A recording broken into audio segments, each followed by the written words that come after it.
Good evening to everybody. I would like to welcome you to our EAU webinar tonight. This is the first webinar initiated by our EAU section of urological research. We selected the topic liquid biopsies because we believe that this is not only an interesting research field, but also a tool that we will use in our daily practice in the near future.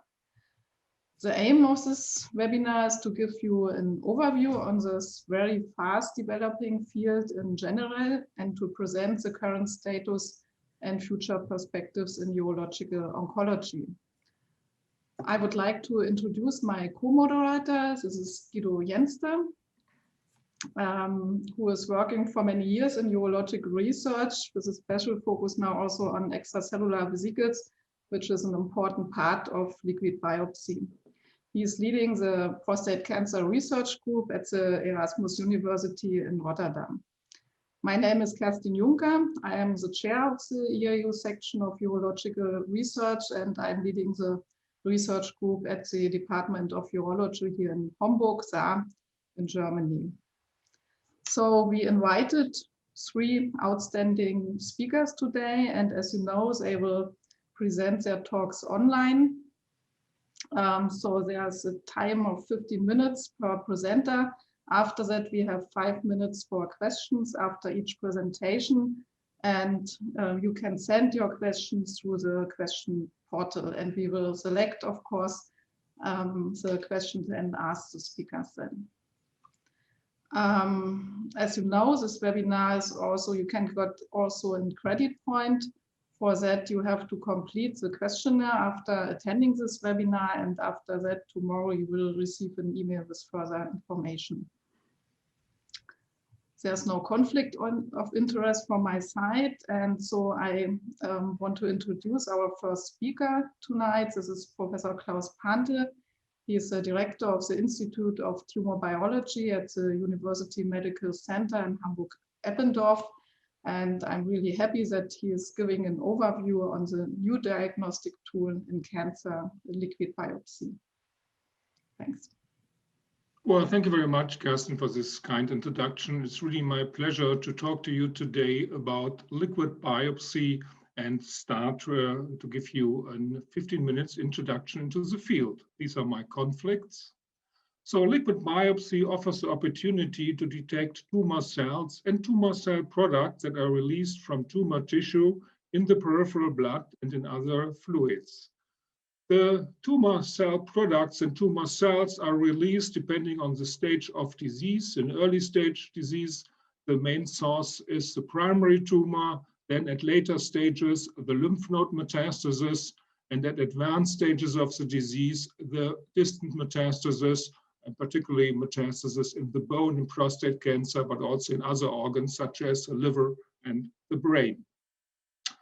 We have actually, in order to do a translation from research into clinical implementation, established a new consortium in Europe, the European Liquid Biopsy Society. We are now almost 50 institutions from academia and industry. And if you are interested in joining this network of institutions, please send me a mail. The key goal here is to foster the introduction of liquid biopsy into clinical practice, and we will do that by implementing new strategies and also develop guidelines and provide training, disseminate the knowledge, and be a partner for regulatory agency and healthcare providers and patient advocacy group. And we want to increase the visibility of liquid biopsy in Europe. Well, the 2 main analytes of liquid biopsy are circulating tumor DNA, and you will hear more about that, which is captured from the fluidic phase of the blood plasma. And we have started to work on that many years ago, but advanced methodology now allow a very precise interpretation and characterization of the circulating tumor DNA. The second main analyte are the circulating tumor cells. And this, of course, is captured from the cellular fraction of the blood. Here we have 3 steps of analysis. First, we do an enrichment because the tumor cells occur at a frequency of 1 in about 1 million blood cells. We can do that by positively selecting the tumor cells with antibodies to cell surface antigens, or we can do it by negative selection, depleting the leukocytes. And we can also imply actually physical difference between the tumor cells and the. After that, we will do a single cell identification using immunohistochemistry or PCR markers. And then subsequently, we do downstream analysis, analyzing the single tumor cells at the genome, proteome, transcriptome, or functional level. And I will give you a few examples tonight. What are the key clinical applications? I mean, the first application is early detection of cancer, diagnosis. The second one is response and follow-up, initial therapy. The third one is to understand tumor evolution, and particularly in the context of resistance to therapy. And the last one is the detection of minimal residual disease after initial therapy to early detect relapse and early intercept.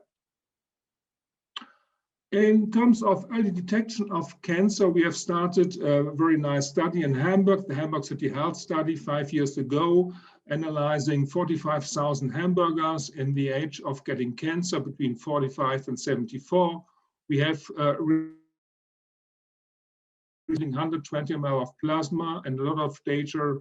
And if you're interested for collaboration, please contact me. We have two early cancer detection programs funded by the EU. The first one is the European Liquid Biopsy Academy called ELBA. Detection of lung cancer is the focus. And the second one is a Prolipsy project. And here the focus is on early detection of prostate cancer, and particularly those prostate cancer cancers that are clinically relevant. The second application is, can we actually improve cancer staging? And here we found that the number of tumor cells at initial diagnosis was tightly correlated with an unfavorable prognosis. We have very solid data in breast cancer on large populations, but also in other types of cancer, including two studies in bladder cancer and other solid tumor types. So it seems to be that the CTCs can be used as enrichment tool to study a high-risk population of patients and in breast cancer that has been already implemented in the AJCC cancer staging manual. We also have started an evaluation in context of my second ERC Advanced Investigator grant. Here we actually investigate whether diagnostic biopsy, surgery, or radiotherapy can lead to mobilization of circulating tumor cells, and whether that has any clinical significance, and that study has just started. Liquid biopsy, of course, is not only used in early stage patients, but mostly used in patients with advanced stages. And here monitoring of CTC and ctDNA counts are used to actually investigate whether the therapy works or not. And CTC and ctDNA characterization will help to tell you what kind of therapy may have the highest benefit. So in liquid biopsy, I think we can not only monitor the number of tumor cells and cell-free DNA, we can also look at therapeutic targets and resistant mechanisms. And these targets and resistant mechanisms can be determined in terms of genomic aberrations, or they can be determined in terms of transcriptional plasticity. And we can assess the genomic aberrations on the circulating DNA and on the CTCs. And then we can assess the transcriptional changes only on the circulating tumor cells. Just to give you one example on the expression of the androgen receptor variant 7 in CTCs, work from Manuel Antonarakis group. This slide shows you that if you monitor the CTCs under the therapy with abiraterone and enzalutamide, that if you have a good response, most of the patients have actually no CTCs, and most of the patients show a decrease in PSA, as shown on the left slide. In the middle are those patients that still had circulating tumor cells during therapy, but these tumor cells did not express the ARV7 variant. And on the right side, you see the patients that had CTCs during the therapy, and these CTCs express the variants that are conferring resistance to the therapy, and these patients had the poorest response. So actually monitoring the number of CTCs and also the characteristics in terms of V7 expression gave you some prognostic information. However, it's not black and white. The expression of the D7 variant is heterogeneous in single patients. And this heat map shows you the intra-patient heterogeneity of expression. Each line is the expression pattern of one CTC from the same patient with prostate cancer. And you can see for the D7 expression, you have 3 cells that are positive, 4 cells that are negative. And this heterogeneity can also play a role for resistance to therapy. And we can also visualize this heterogeneity with this new technology. And with this technology, we can also see that the circulating tumor cells that have the resistant variant can be the epithelial type that express the cytokeratin, but they can also be the mesenchymal type lacking the cytokeratin. So we can even make a distinction between which type of tumor cells are actually expressing the resistant variant. Another, of course, target is the prostate-specific membrane antigen, which has become a diagnostic and therapeutic target in prostate cancer. And we were curious to see whether we also have an intra-patient heterogeneity. And that's actually true. It's not black and white.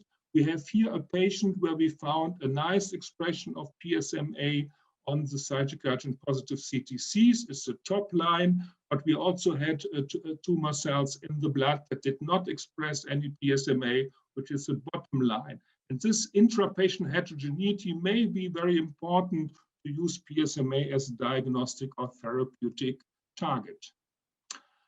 Of course, this genomic information can be also derived from ctDNA, and I will not go into details, just to say that the DNA in the plasma that is derived from tumor cells is also there in low abundance, and particularly if you analyze patients that are non-metastatic, you need very sensitive technologies.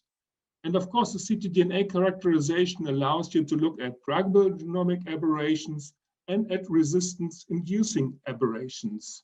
And this is just one example from our group together with Michael Speicher, where we analyzed the blood plasma of patients with castration-resistant prostate cancer. The top line is from a healthy donor. You see no genomic aberrations. And the other lines are from the prostate cancer patients. You see gains and losses of genomic material. And we also could identify mutations in the BRCA genes. And of course, this could be important in the context of PARP inhibitor therapy. So the future is now to combine this information, analyze the plasma fraction for the ctDNA, analyze the mononuclear cell fraction for the CTCs, and then increase the information that you get from both sources of liquid biopsy analytes. And of course, besides CTCs and ctDNA, there are also new members of the liquid biopsy family. We'll hear about that too, and particularly the extracellular vesicles or the exosome that Guido Jenster is analyzing, or the tumor-educated platelets that Tom Würdinger is focusing in his lab. So in conclusion, the CTCs and ctDNA and other biomarkers provide complementary information. It's important that the assays need to be really validated by independent experts. And in the future, we need more interventional clinical studies to demonstrate really clinical utility of liquid biopsy. We have to show that our liquid biopsy assays makes really a difference in terms of treating cancer patients, and that this difference has also a benefit for the cancer patients in terms of progression-free or overall survival. So at the end, I would like to acknowledge the network, the Liquid Biopsy Network. It's a translational research network here at the UKE in Hamburg between research institutes and clinical departments treating the cancer patients. And I would like to acknowledge the support of the heroes, which are the colleagues at my institute, and of course, the support of the funding agency, in particular the European funding agencies, the ERC, but also the German funding agencies, GFG, Research Minister, and German Cancer Aid Fund. Thank you very much for your attention, and sorry for the interruption. So thank you very much, Klaus, for this very nice introduction to give an overview. And so normally I would say, are there any questions from the floor? Of course, it's not possible in this way as usually, but at least we received 2 questions from the auditorium here. One is where is PSMA expressed, at the membrane or in the cells? But it's clear it's on the membrane. Yeah, it's on the membrane, exactly. Yeah. Mm-hmm. And therefore, it's much more easier to use it as a marker, of course, and also to sort or the cells or to identify. Yes, but the heterogeneity also shows that there are also limitations to only use PSMA to sort. You will miss some tumor cells. Okay. We also tried that. Okay. Intra-patient heterogeneity is a big headache for us, but it's very important to actually measure it. Hmm? So it means for isolation, you are using still the epithelial marker, and then you can check by using tumor-specific markers. Exactly. We found that EPCAM is very good for bladder cancer and for prostate cancer. It's not good for renal cell cancer. Yeah, that's for sure, yeah. And another question received here. So the question is, what would the tumor threshold be to detect the CTCs reliable?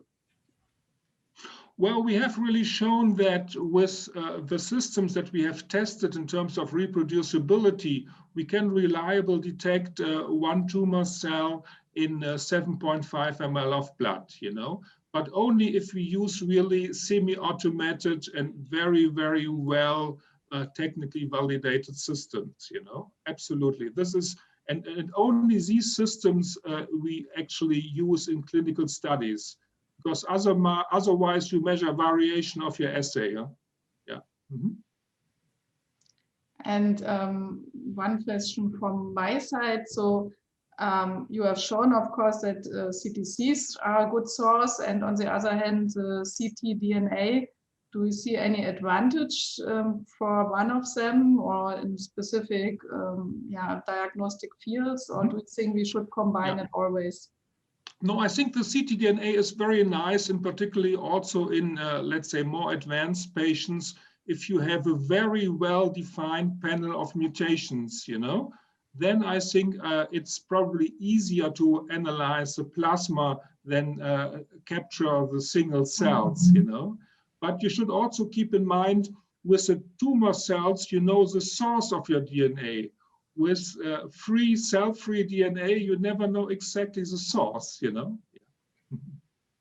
Okay, thank you. Are there any other questions, maybe from the other speakers or from Guido's side? If I may quickly ask one question. So the number of CTCs will vary tremendously between patients, but also the number of the amount of ctDNA, same story. Do they correlate? Is the amount of CTCs, if there's high CTC load, is it also meaning that there will be a lot of tumor-derived DNA in the blood? Are they correlated? Not always. I would say there is a weak correlation, but we also need more data on higher number of patients. I mean, most of the ctDNA work is published in excellent journals, but like 50 or 60 patients were analyzed, right? Because the techniques are more probably in the foreground. But we need more combination studies to answer that question. Yeah. And what would be the advantage be of including in that equation? So you have CTCs, you have ctDNA, and also the exosomes or extracellular vesicles. Do you feel? Yeah, I like the extracellular vesicles a lot. I couldn't talk a lot about that today, but it will also provide information on the host too, right? Yeah. And I think this is very important to include in the equation. We are so much focused on the tumor, which is okay, but I think if we want to understand relapse and tumor evolution, we also have to look at the host. Yeah. So thank you for this comment on EVs. Okay. Okay. So you didn't pay me for that. Okay. Thanks. Okay, so I think we should move on, and we can discuss later on after the other talks together. So I'm sure that there are more questions about that. Okay, so Guido, do you want to introduce again Lars? Yeah, well, you don't have to put up the slide. Everybody has seen now, obviously, Lars. He's sitting, waiting to give his presentation. So again, about bladder cancer, that's his main topic. And he will mainly talk about circulating tumor DNA. So the floor is yours, Lars. Go ahead. Thank you very much. So these are my disclosures here. So I'll continue in this line with the circulating tumor DNA. As we know, DNA from normal cells and tumors is constantly being shedded into the bloodstream, with very few copies of tumor DNA may exist compared to the wild-type DNA. And consequently, we may need some very sensitive methods to actually detect this. Furthermore, the cell-free DNA is highly fragmented, as we can see here, and degraded down to about 150 base pairs, only protected by the nucleosomes. So that also poses some very challenges to our assay development that we need to think about here. The mutated DNA is also detectable in urine from renal clearance, and the urine cell-free DNA measurements may also provide some valuable information into this setting. So currently, however, it's not known if it really benefits to measure these the cell-free DNA in the urine over plasma still. So we need to look more into that, and we need to make more comparable studies. One thing we need to know about circulating tumor DNA is that there is a half-life of about 2 hours or less. So that means that we can really use this as a real-time monitoring of the tumor burden in these cancer patients. So a few things about the technologies for detecting circulating tumor DNA. So there are many different technological approaches to detect this in plasma and urine. Typically, if we use whole genome sequencing or exome sequencing approaches, we may have some limited coverage, and that allows for detection of individual alterations around 1 to 10% of variant allele frequencies. So other approaches involve deep targeted sequencing or digital PCR, and that allows for a higher sensitivity of detecting the individual alterations. So application of these deep targeted sequencing approaches, they often involve some incorporation of molecular barcodes, as we can see here, to eliminate PCR and sequencing errors. Because of the decrease in sequencing costs we've seen over the last years, some new results also emerging that indicates that it may be a good idea to look at whole genome sequencing instead, and then use thousands of mutations, and in that way provide a more sensitive measurement of circulating tumor DNA positivity. If we take a look at the ctDNA detection, it's been correlated in many cancer types with invasiveness and tumor burden, as we can see here with the higher levels in different stages of cancer. We've seen it also in this paper here, where it's nicely correlated to the tumor size of the tumors here, where we see the plasma variant allele frequencies going up here and the tumor size here. The circulating tumor DNA really has the potential to be used as a sensitive and specific biomarker throughout the patient's disease course, all the way from early cancer detection or screening and early diagnosis of the cancer to prognostication after diagnosis at this time point here, and then over detection of residual disease and detection of metastasis after primary surgery, and then at that point also to monitor treatment response and resistance using serial liquid biopsies, as we can see here. And then probably we will be able to detect some novel actionable targets also in this disease setting here. I'm going to get back to that later on. So the first thing I would like to talk about here is a prospective observational study we did in muscle-invasive bladder cancer of circulating tumor DNA, and the aims of this study was to detect residual and metastatic disease, and how early could we detect that, and also to monitor treatment response during the neoadjuvant chemotherapy setting. So this is the setup we have here, as Klaus Pantel mentioned here. This is one of the studies where we have 68 patients measured really closely. So we had these 68 patients and 656 longitudinally collected plasma samples from these patients, had a tumor sample and plasma sample at diagnosis, and then samples during the neoadjuvant chemotherapy for cystectomy, and then at the different control visits the patients have here at these different time points here. In this study, we did the whole exome sequencing and then used a panel of 16 clonal mutations to perform really deep sequencing of the plasma samples. So as you can see here, we have a median coverage of 105,000 times coverage with a small error rate. So this is a collaboration with a company called Natera, and they use a median of about 7.5 milliliters of plasma for this. What we get out of this is one disease course from one patient. We can see here, the dotted line here is the cystectomy time point, and then these points here are measurements during the neoadjuvant chemotherapy, where we can see that these are positive here, and then going down to negative measurements, and then increasing again here at higher copy numbers per milliliter after cystectomy. So here we can see that it looks as if the chemotherapy is working, and it goes down to 0, and then it's 0 again after the cystectomy time point. And then we detect the ctDNA level at this time point here. This is actually 245 days before it's detected at a CT scan at this time point here, indicating that we may be able to use this for treating patients at an earlier stage. This is an overview here of all the patients with good outcome in the study we performed. And again, here we have the cystectomy time point and all the different measurements we have during the neoadjuvant chemotherapy here, and then the measurements at the different control visits to the clinic. All these patients are CT scan negative, as we can see here with the green lines here, and the white circles are indicating a negative ctDNA measurement.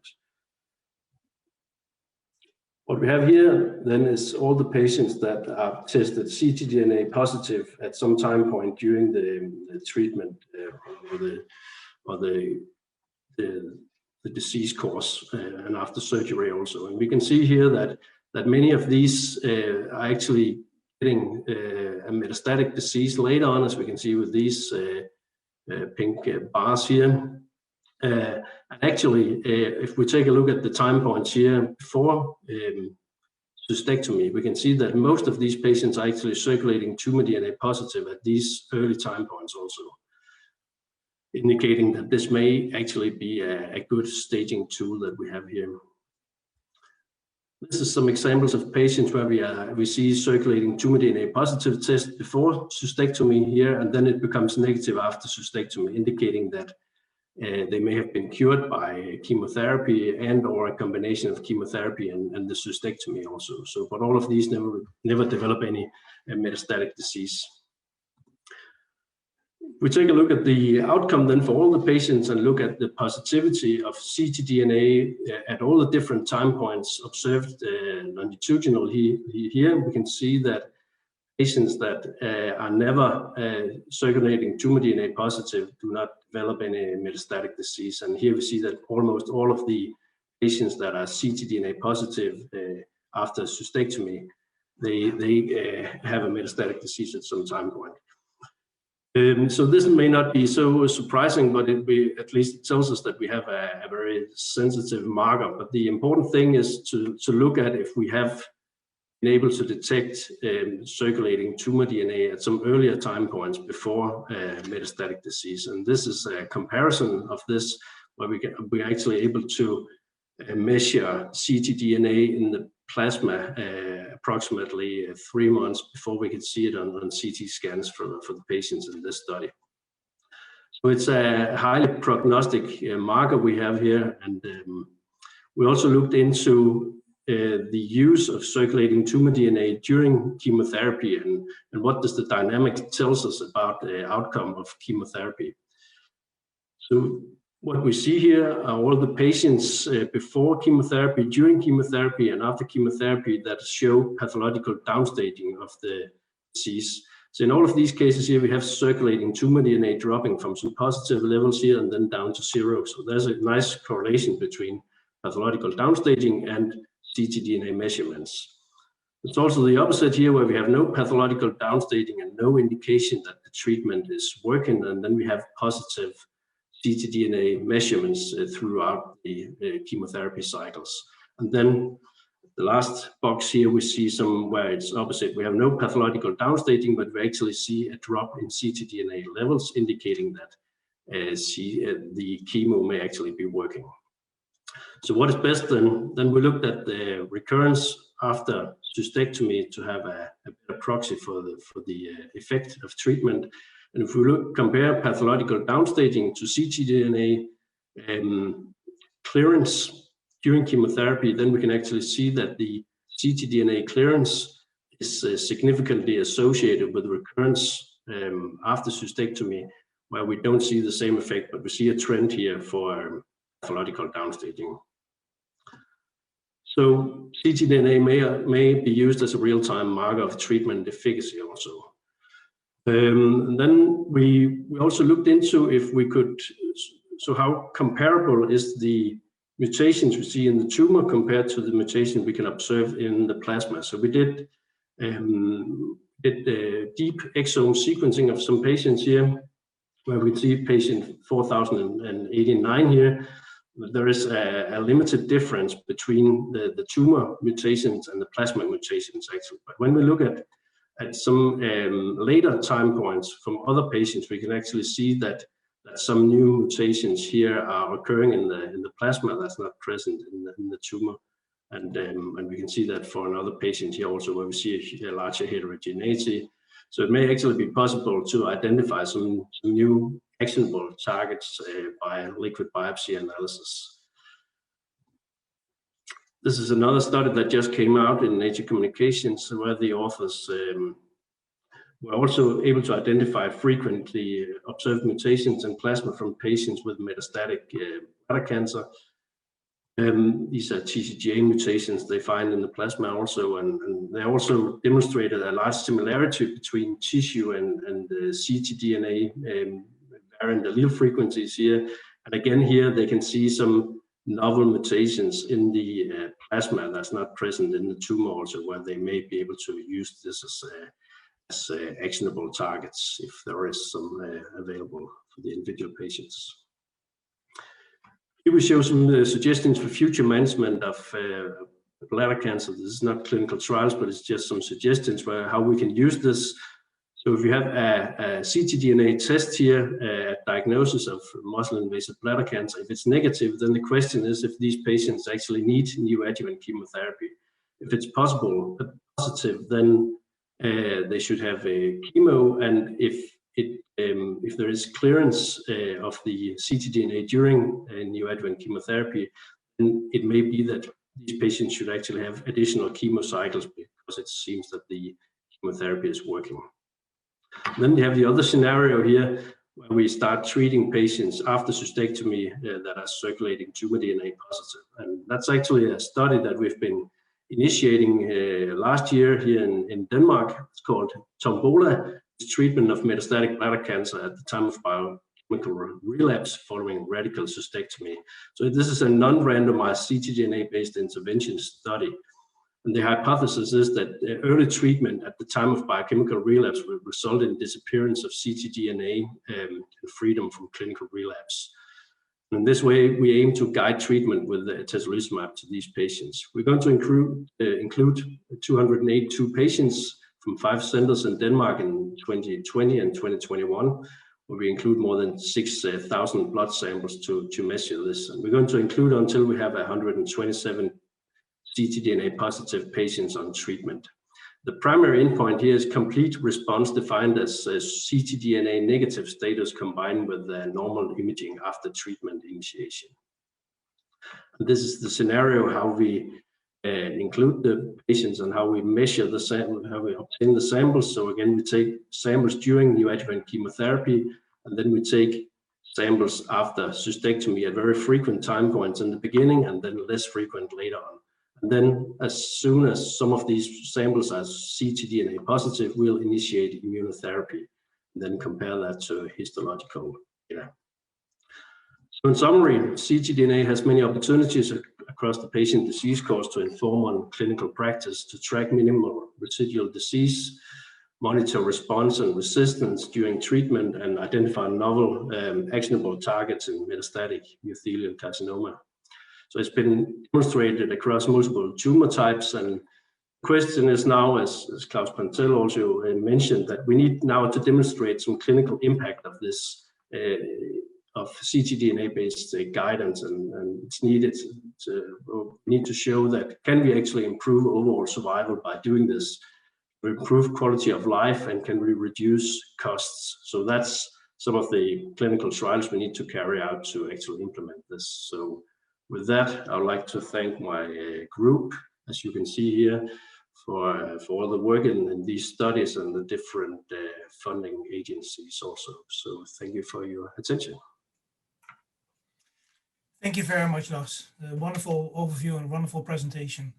So there's quite a few questions coming in at the moment, and I hope you forgive me if not all questions will be able to answer within the few minutes that we have left over. There's actually a few questions coming in fantastic, beautiful languages that unfortunately I don't understand. So I'll go for the ones that I can read in good English. So one of the first questions is, Lars, how long do you have to wait after cystectomy for proper detection of residual ctDNA? Yeah, so it varies a lot. So in bladder cancer, we see that some becomes positive at some very early time points, and some becomes positive at very late time points. We have some observations where we see ctDNA positive tests after 2 years after cystectomy. But another issue, I guess you were alluding to, is the timing after cystectomy. Can you measure like half a day, or do you have to wait another week to make sure that all the primary tumor ctDNA is gone? I think we've done some other measurements where we see that the level of wild type DNA is very high just after surgery. So we can see that the first month or so after surgery, there is a limited sensitivity of these tests actually. So it may be a good thing to wait and not make the first measurements just a week after cystectomy and surgery, just in order to have some sensitive enough tests for this. Right. Another question would be, would the presence of ctDNA and or the circulating tumor cells make you call a tumor metastatic?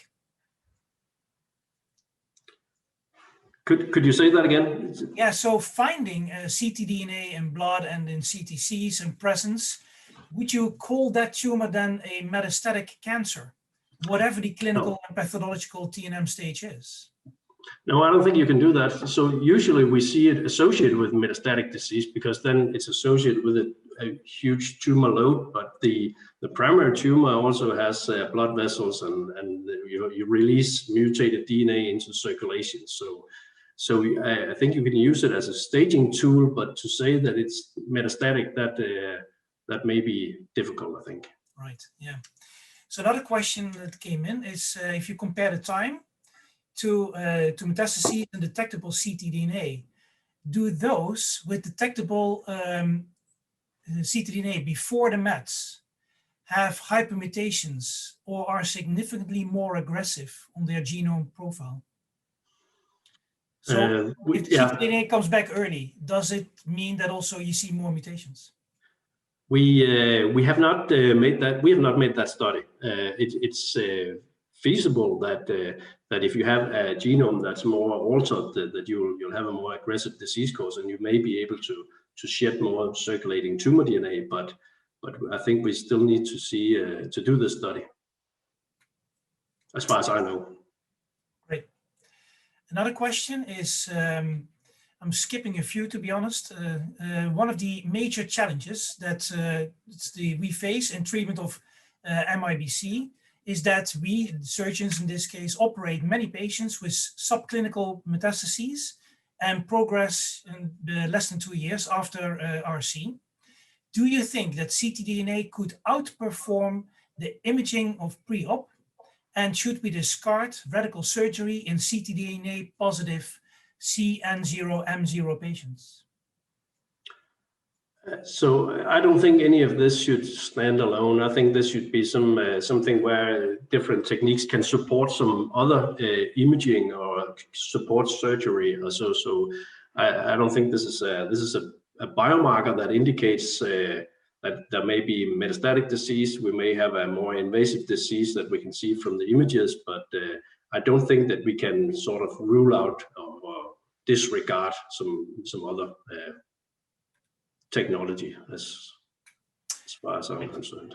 So there's a few questions coming in with respect to the costs, and that will be the last question, and then we move on to Kim. Will the use of ctDNA, and I guess also CTC analyses, in clinical practice ever be cost effective? I would say yes. If you think about the huge costs to do immunotherapy, for instance, for these patients, so the companies, of course, would like to offer adjuvant immunotherapy to all patients, and in this way we could sort of pinpoint that who's actually in need of this and who's at high risk and who should have this. So I think we can do a lot of testing for the price of just selecting one patient in the wrong way. So I'm not so concerned about that. I agree with you, and we can spare cancer patients from side effects if we see that the therapy doesn't work. Exactly. Excellent point. This is an important part. There's a lot of questions about costs and how expensive are liquid biopsies, and if we help these patients from giving the wrong treatment, then we can save a lot of costs. I fully agree. There's actually quite a few more questions. It's getting out of control with the number of questions. I'm sorry we cannot answer them all. We need to move on. So I would love to give, first, thank you, Lars, and love to give the word back to Kirsten. Yeah, thank you very much also for the questions. So it seems it's really an important topic here. And now we move on to the third and last speaker. It's Kim van Kessel. She almost finished now her residency in urology, but she's not only a clinician or urologist, but she worked for a long time in experimental research before she started her training in urology, and she focused her research on non-muscle invasive bladder cancer mainly, and especially on urinary biomarkers in the lab of Ellen Spartov. And I'm happy that she is now presenting a talk on the value of these urinary biomarkers for urothelial tumors. Yes. So thank you very much for this opportunity to speak about the distinct potential value of urinary biomarkers for urothelial tumors. So I have no current conflict of interest to report. And I want to start with saying that urinary biomarkers can aid in clinical decision-making in primary diagnostics when making treatment decisions and during follow-up of patients treated for bladder cancer. It is a very easily obtainable liquid biopsy. There's almost a limitless supply of test material, and it can detect bladder cancers as well as upper urinary tract tumors. Approximately 20% of primary referrals are referred because of hematuria. Especially in microscopic hematuria, urinary biomarkers could aid in deciding who should receive a cystoscopy and who should not. Urinary biomarkers could also aid in deciding which patient will benefit from what specific treatment. For instance, will a patient benefit from a certain bladder installation, or will a patient benefit from neoadjuvant chemotherapy? Then after treatment, we obviously want to know who responded well to treatment and who is a non-responder. In follow-up, we subdue our patients to quite intensive follow-up regimens to detect recurrent disease, and perhaps, for instance, in low-grade cancers, we could partially replace cystoscopies with urine analysis. And lastly, urinary biomarkers could help to identify those patients who have high risk of progression to muscle-invasive disease. So there are 4 types of urinary biomarkers available, which are cell-based, protein-based, DNA-based, and RNA-based assays.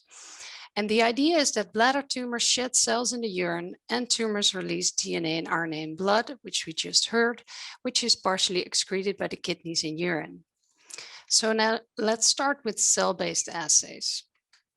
A well-known cell-based assay is immediately the only urinary marker which is recommended in both the EAU and AUA guidelines. Cytology is the gold standard of urine diagnostics and is recommended for diagnosis and surveillance of high-grade bladder cancer when combined with cystoscopy. It has a very high specificity for high-grade bladder cancer, which means that the assay results in very low number of false positives. However, it has a very low sensitivity for high-grade cancers and even lower for low-grade cancers, and therefore leads to a very high number of false negatives. So you see, if you get a negative result by cytology, it is exactly like flipping a coin. You really don't get any information out of that result. There are some other examples of cell-based urinary assays, for instance, Immunocyt and Eurovision, which are both FDA approved. However, Immunocyt is recently been removed from market. Overall, sensitivities of both assays are superior to that of cytology with reasonable specificity. For cell-based urine analysis, there are some challenges for implementation in clinic. There's inter-observer variability, it has relatively high cost and is labor intensive. Also, the presence of inflammatory cells or cell abnormalities caused by inflammation makes correct interpretation of the result more difficult. Then we move on to protein-based assays. Potential advantage of protein, and in fact also DNA and RNA markers, is that the proteome can be directly linked to a bladder cancer phenotype. And as such, a large number of potential proteins have been reported in association with bladder cancer. Examples of protein-based assays are NMP22 and BTA-TREC, which are amongst the most studied assays and have been approved by the FDA for use in bladder cancer surveillance and detection of disease in high-risk populations. Both assays have an ELISA as well as a point-of-care test available. Several large studies have been performed showing higher sensitivity than cytology, especially in low-grade disease. However, results are influenced by the presence of hematuria, instrumentation, urinary tract infections, and the presence of stones, compromising specificity. Next in line are the DNA-based assays. I personally did a lot of work on these assays, and up to now, none of these are FDA approved and all have been relatively recently developed, mostly due to the opportunities in high throughput analysis. Many DNA aberrations, such as oncogenic mutations, have been targeted for development of urinary biomarker assays. Examples include the ESUR MDX assay, which combines both oncogenic mutations and detection of hypermethylation, or the EpiCheck bladder cancer assay, which combines a panel of methylation markers. Overall, sensitivity and specificity are very promising in primary diagnostics, however, drop in surveillance populations. As is true for many newly developed urine assays, also DNA assays are challenged by their processing time. A result needs to be corresponded quickly to clinic in order to be feasible for clinical implementation. Also, by pure chance, a single urine sample might not contain enough tumor DNA for reliable results. This could be solved by analyzing a larger amount of urine or analyze more than one urine sample. Then lastly, RNA-based assays. Yes, a high number of panels have been validated and some are currently being tested in clinical trials.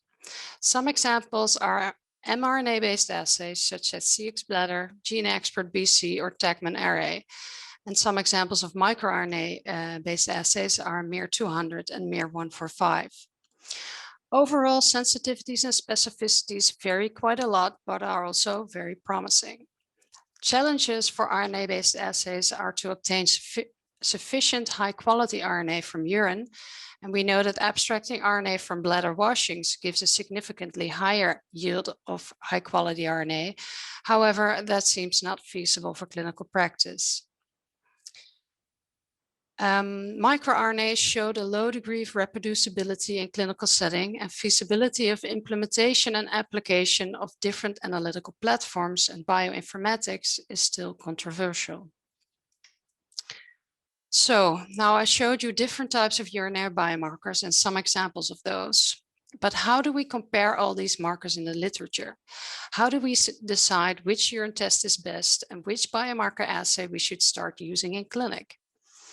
Well, overall, we are doing quite a good job of finding potential markers with pretty good test characteristics. However, comparing all the markers out there is actually very difficult, mainly due to the fact that some markers work well in detecting low-grade cancers, some work well in high-grade disease, some work well in primary diagnostics, and so on, and so on, and so on. This makes a head-to-head comparison between different markers very difficult. The only thing we can definitely state is that the best marker simply does not exist.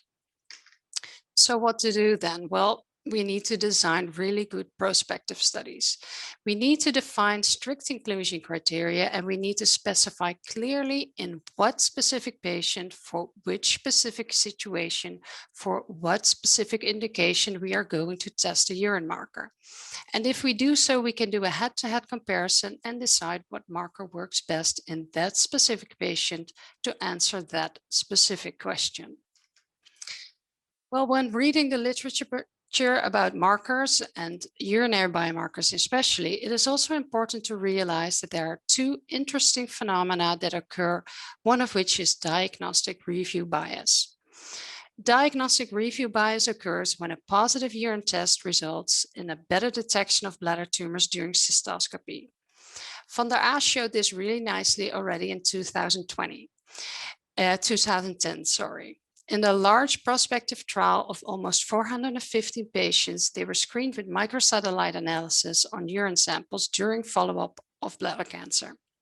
In half of patients, which is the intervention arm, the results of the urine test were communicated to the urologist before the follow-up cystoscopy. In the other half, which is the control arm, the test results were not communicated. The primary outcome measure was the number of histologically proven bladder cancer recurrences. Interestingly, in the intervention arm, bladder cancer recurrences were detected at an earlier point in time, and overall, more recurrences were detected. There was no difference in recurrence detection when urine tests were negative in intervention and control arms. So knowledge of a positive urine test at time of cystoscopy stimulates to look better and thereby detect more tumors and detect them at an earlier point in time.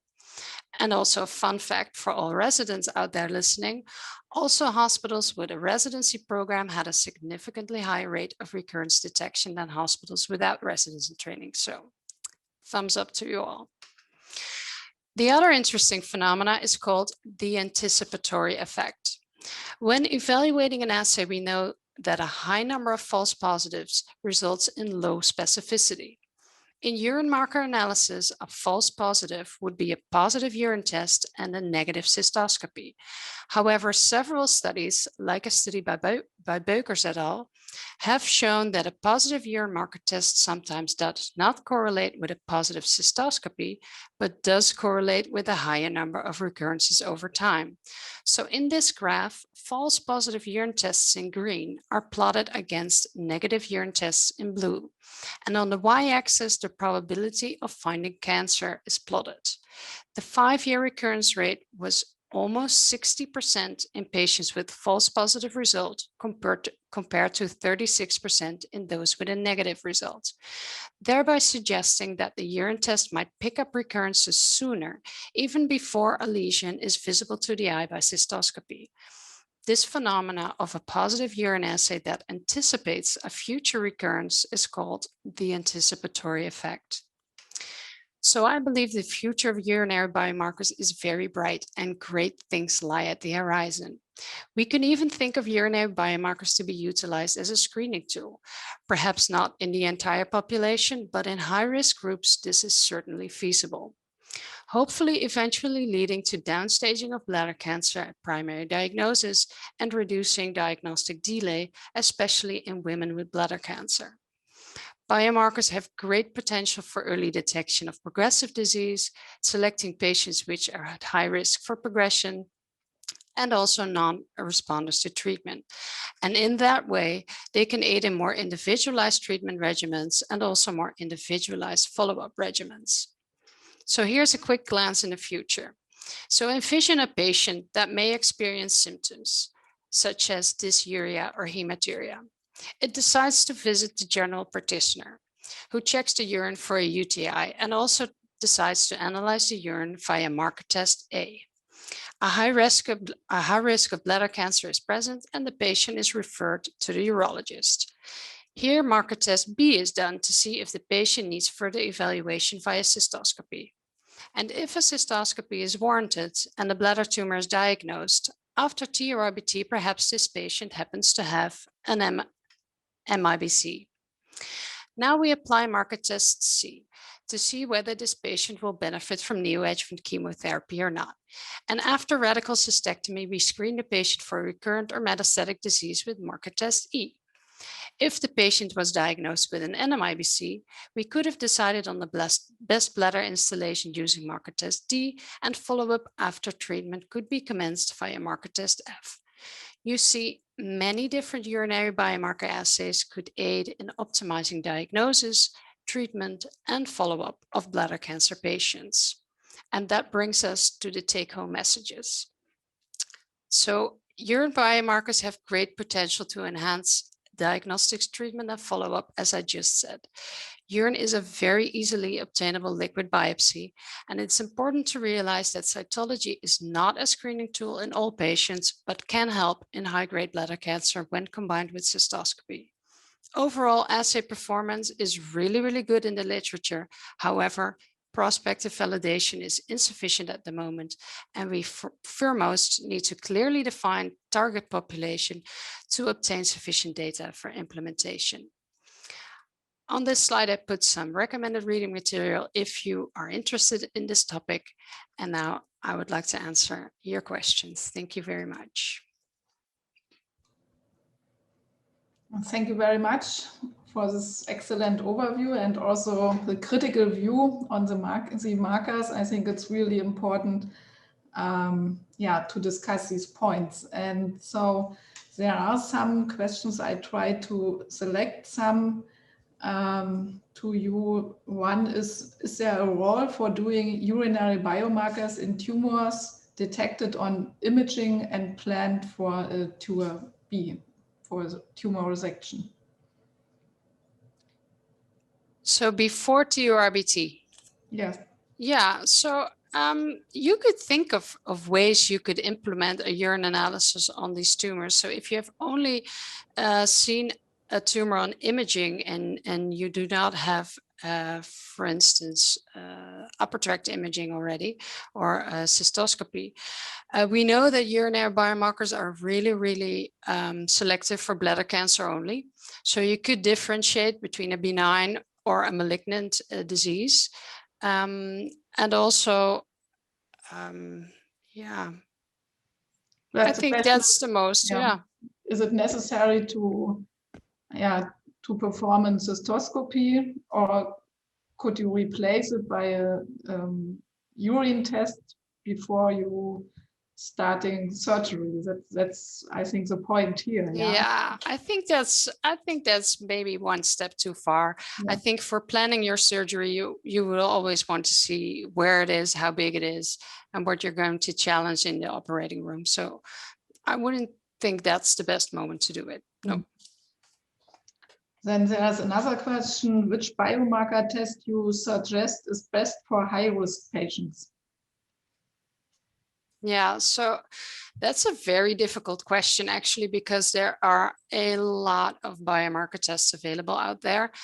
And it is especially important to know when you're going to use this biomarker assay. So is it for primary diagnostics? Well, you don't know if it's a high-risk cancer at that time point. So is it for deciding what kind of treatment you're going to give this patient?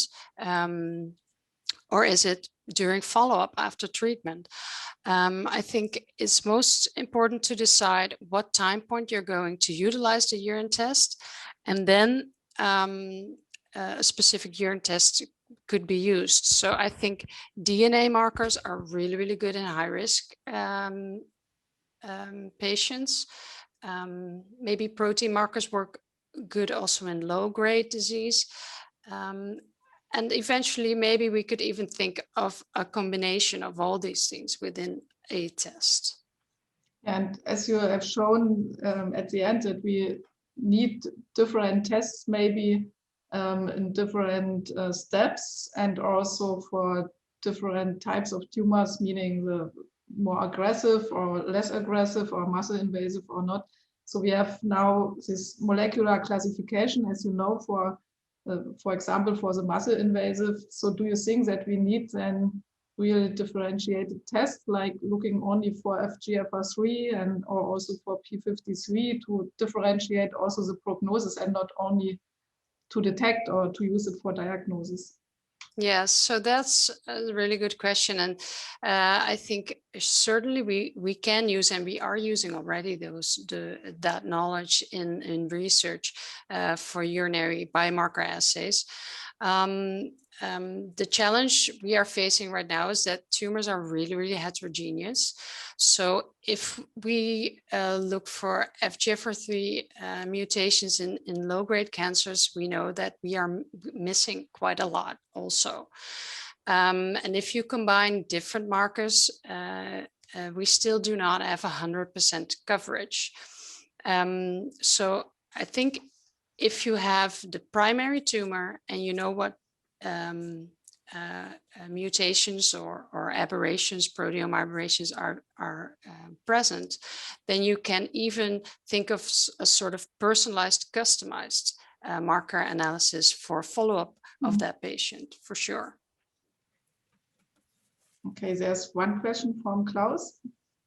Yeah, a very quick one. You showed very convincingly that the urinary analysis helps to find maybe more relapses earlier, the relapses, or makes the clinicians to look more carefully, so to say.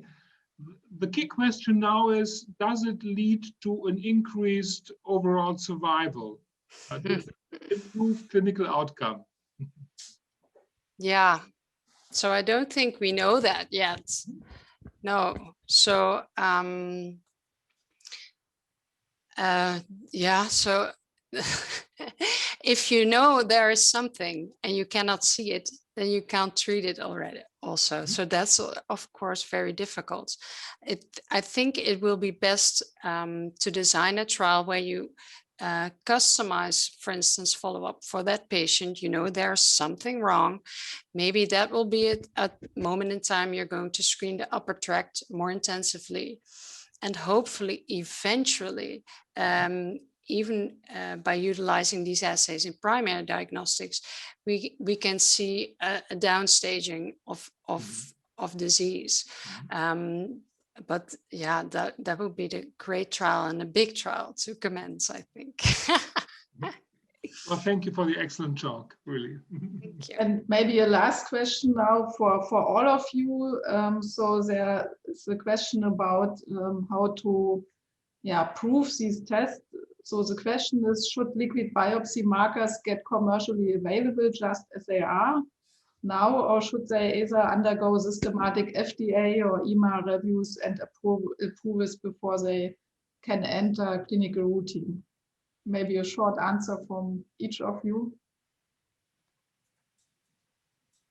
Yeah, I think they should get approval when they are used really in clinical routine. I think they should get approval. Yeah, I think so too, for specific indications. Yeah, maybe we should have some good standardized protocols also to do this. We may not need approval from the beginning, but the important thing is to show clinical applicability of this and show that it actually has an impact. So I think that's really important to have these standardized protocols. That's why we founded our ALPS network. So join us. Yeah, it's really important because always we end with the conclusion that we have good markers, but they are not ready for routine. But I think many of them are ready, and you have shown it, and we have to go such approvals and larger trials of it. And proficiency testing can be very good. Lars is absolutely right. You know, if we have a good group of experts that can do a cross-validation of the assay, that would be already a big advance. Okay. Then last word is by Guido now. Yeah, thanks. So let me wrap up real quickly and remind you first that you will receive an email in the coming days stating how to claim your credits. The second thing I would like to do is obviously thank Sophie and Alexandra from the ESU Online for organizing these webinars. They do a fantastic job. And of course, on behalf of Kessel and myself, I would like to thank the speakers, Klaus, Lars, and Kim, for their excellent presentations. And thank you all for your attendance and the huge number of questions that we received that are high quality, including the weird languages, really fun and interesting. So with that, of course, I'm closing now the webinar. Wish you all a fantastic evening and hope to see you all at the upcoming Uro webinars. Thank you all and bye-bye. Bye.